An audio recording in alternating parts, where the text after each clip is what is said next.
일제 강제동원 피해자 양금덕 할머니가 미쓰비시 중공업에 대한 배상 판결 4주년을 맞아 배상금 강제 집행을 위한 자산 매각 명령을 조속히 내려달라고 대법원에 촉구했습니다.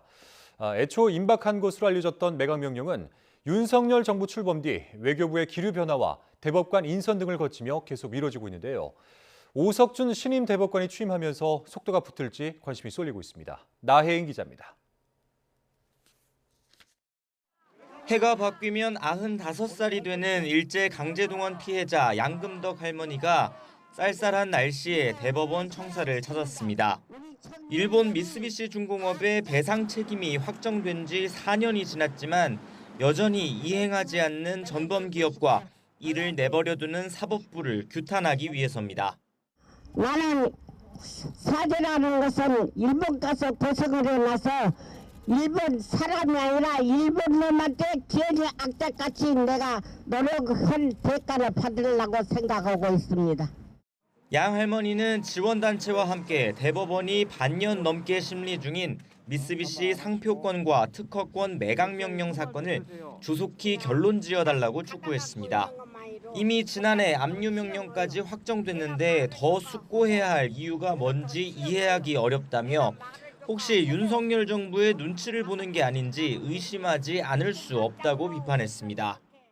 법원은 헌법과 법률에 의해 개별 분쟁을 판단해 주는 것이지 주어진 책무를 넘어 대한민국 외교를 걱정하는 것이 아니다.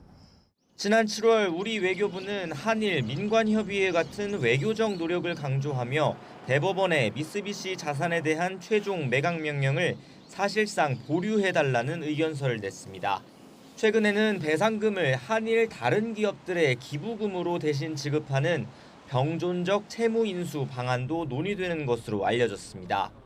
외교적 움직임과 별개로 대법원은 특허권 매각명령 사건의 주심이었던 김재형 전 대법관이 지난 9월 퇴임한 뒤로 관련 심리를 진행하지 못했습니다.